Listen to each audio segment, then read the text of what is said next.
자, 오늘도 참으로 좋은 날입니다. 네, 하나님의 은혜가 여러분 가운데 넘쳐나길 바랍니다. 우리는 하나님의 피조물입니다. 하나님은 우리의 창조주이십니다. 하나님께서 우리를 만드셨기 때문에 피조물인 우리들은 하나님을 알 수가 없습니다. 우리의 지식과 한계를 뛰어넘는 창조주 하나님의 그 위대하심, 크심, 이것을 인정하는 것이 믿음입니다. 자, 오늘 하루 하나님의 위대하심을 다시 한번 묵상하실 수 있기를 바라고, 우리의 연약함 또 우리의 한계를 인식하며 또 하나님을 의지하는 복된 하루 되시길 바랍니다. 자, 오늘 우리에게 주시는 말씀 고린도전서 1장 26절에서 31절까지의 말씀 같이 보도록 하겠습니다. 형제들아, 너희를 부르심을 보라. 육체를 따라 지혜로운 자가 많지 아니하며 능한 자가 많지 아니하며 문벌 좋은 자가 많지 아니하도다. 그러나 하나님께서 세상의 미련한 것들을 택하사 지혜 있는 자들을 부끄럽게 하려 하시고, 세상의 약한 것들을 택하사 강한 것들을 부끄럽게 하려 하시며, 하나님께서 세상의 천한 것들과 멸시받는 것들과 없는 것들을 택하사 있는 것들을 패하려 하시나니, 이는 아무 육체도 하나님 앞에서 자랑하지 못하게 하려 하심이라. 너희는 하나님으로부터 나서 그리스도 예수 안에 있고, 예수는 하나님으로부터 나와서 우리에게 지혜와 의로움과 거룩함과 구원함이 되셨으니, 기록된 바 자랑하는 자는 주 안에서 자랑하라 함과 같게 하려 함이라. 하나님의 지혜는 인간의 능력으로, 인간의 지혜로 알 수가 없는 무한한 것입니다. 하루살이와 모기가 하루 동안 친구로 지내다가 이제 헤어질 때가 되었습니다. 그래서 모기가 내일 만나자라고 얘기했더니 하루살이가 내일이 무엇이냐라고 질문했다고 합니다. 하루를 살아가는 하루살이에게 있어서 내일이라고 하는 개념이 없습니다. 하루가 하루살이에게 있어서의 전부입니다. 그러나 모기에게 있어서는 하루뿐만 아니라 몇 달, 몇 년이라고 하는 시간이 있습니다. 우리 인간도 마찬가지입니다. 이 하루살이처럼 우리 인간의 지식과 또 지혜와 이 능력은 한계가 있어서 무한하신 이 하나님을 이해하려고 해도 이해할 수가 없게 되어집니다. 자, 어저께 말씀에는 이 십자가의 도, 이건 우리 인간의 지혜로 알 수 없기 때문에 하나님의 지혜다. 그래서 전도에 미련한 것들로 우리에게 말씀해 줘서 우리가 깨닫고 믿게 되어질 때 구원받게 된다라고 하는 것을 이제 살펴봤습니다.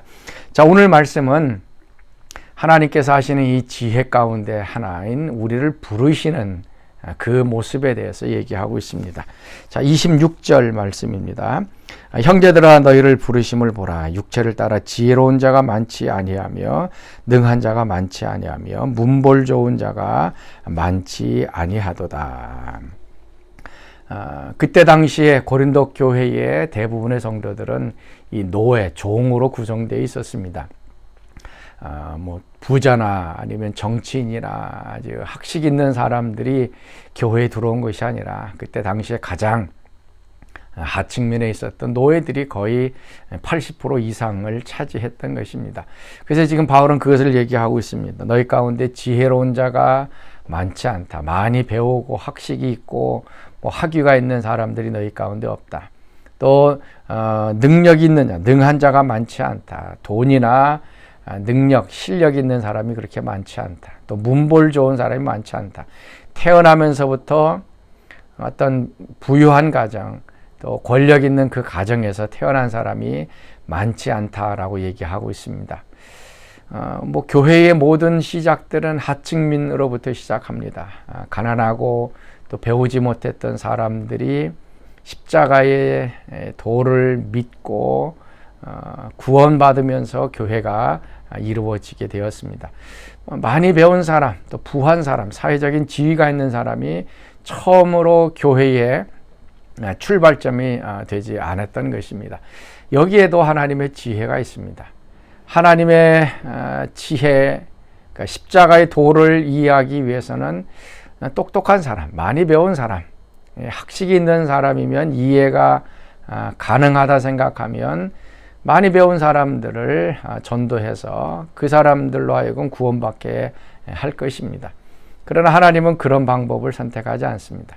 이 세상의 지혜, 학식 이거 가지고서는 알 수가 없기 때문에 도리어 지혜가 없는 사람을 선택을 해서 하나님의 일을 하시는 것입니다.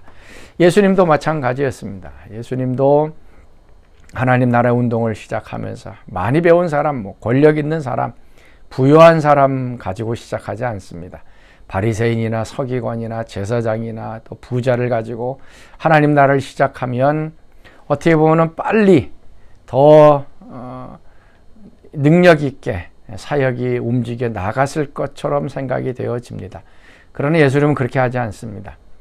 별 볼 일 없는 어부, 또 무시당하는 세리, 그들을 불러서 하나님의 일을 할 수 있는 사역자로 만들어 주셨습니다. 그래서 그들을 통해서 지혜 있는 사람, 또 학식 있는 사람, 부유한 사람들을 부끄럽게 만드시는 것이 하나님의 방법, 예수님의 방법이기 때문에 그렇습니다. 그것은 바로 29절에 있는 말씀처럼 이는 아무 육체도 하나님 앞에서 자랑하지 못하게 하려 하심이라. 세상의 지식, 어떤 공부를 하고 똑똑해서 그런 사람이 내가 하나님을 발견했다라고 얘기하지 못하도록 하기 위해서입니다. 책을 읽고 학문을 해서 내가 하나님을 발견했다 하는 사람은 없습니다. 그거는 인간이 만들어낸 신에 불과합니다. 지식으로 알 수 없는, 발견할 수 없는 그 하나님. 그래서 하나님께서는 우리가 하나님을 찾는 것이 아니라 하나님이 우리를 찾아오시고 하나님이 우리를 찾으시는 그러한 분이 되십니다. 그래서 겸손하게 만드는 것이죠. 내가 하나님을 찾았다. 내가 하나님을 발견했다. 이것이 하나님이다 라고 얘기하지 못하도록, 자랑하지 못하도록 만든 것입니다. 그러면 결국 어떻게 되는가? 30절 말씀, 너희는 하나님으로부터 나서 그리스도 예수 안에 있고 예수는 하나님으로부터 나와서 우리에게 지혜와 의로움과 거룩함과 구원함을 주셨다. 너희는 그리스도 안에 있게 되어진다. 우리는 우리가 하나님을 찾은 것이 아니고 하나님께 나아간 것이 아니고 우리는 그리스도 안에 있게 됩니다. 세상 사람들이 생각하는 어리석은 이 십자가에 달리신 그 예수님 안에, 예수님의 구속의 안에 있게 되어지자 우리는 지혜가 있게 되고 의로움을 갖게 되고 거룩함을 갖게 되어지고 구원을 얻게 되어집니다. 이 모든 것들이 내가 얻은 것이 아니라 그리스도 안에 있을 때 예수님의 그 십자가의 능력을 통하여 우리에게 주어진 하나님의 선물이 되어집니다. 우리 결코 자랑할 것이 없습니다. 하나님께서 부르셨고 예수 그리스도 안에 있게 하시고 예수 안에 있는 이 놀라운 은총들을 우리에게 선물로 주신 것입니다. 자, 사랑하는 성도 여러분, 오늘 하루도 그리스도 안에 있는 이 영적인 축복을 누리길 바라고, 그 다음에 지혜와 또 의로움과 거룩함과 구원함, 예수 그리스도 안에 있는 놀라운 축복을 누리는 귀한 하루 되시기 바랍니다. 자, 오늘 우리가 함께 부를 찬송, 우리 370장 주 안에 있는 나에게 딴 근심 있으랴, 십자가 밑에 나아가 내 짐을 풀었네. 우리 같이 찬양하겠습니다. 주 안에 있는 나에게 딴 근심이 있으랴, 십자가 밑에 나아가 내 짐을 풀었네. 주님을 찬송하면서 할렐루야 할렐루야, 내 앞길 멀고 험해도 나 주님만 따라가리. 그 두려움이 변하여 내 기도 되었고 전날의 한숨 변하여 내 노래 되었네. 주님을 찬송하면서 할렐루야 할렐루야, 내 앞길 멀고 험해도 나 주님만 따라가리. 내 주는 자비하셔서 늘 함께 계시고 내 궁핍함을 하시고 늘 채워주시네. 주님을 찬송하면서 할렐루야 할렐루야 내 앞길 멀고 험해도 나 주님만 따라가리. 내 주와 맺은 언약은 영불변하시니 그 나라 가기까지는 늘 보호하시네. 주님을 찬송하면서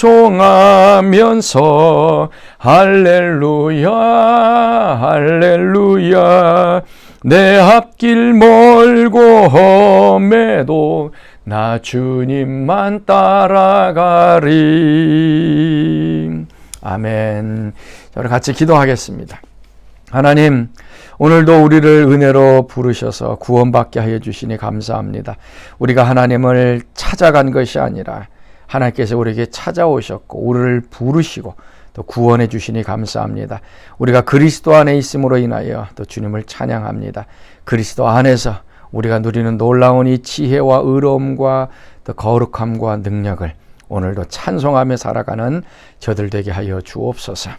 이제는 우리 주 예수 그리스도의 은혜와 하나님의 그 크신 사랑하심과 성령의 교통하심이 사랑하는 성도들 가운데 늘 항상 함께 하시기를 간절히 축원하옵나이다. 아멘.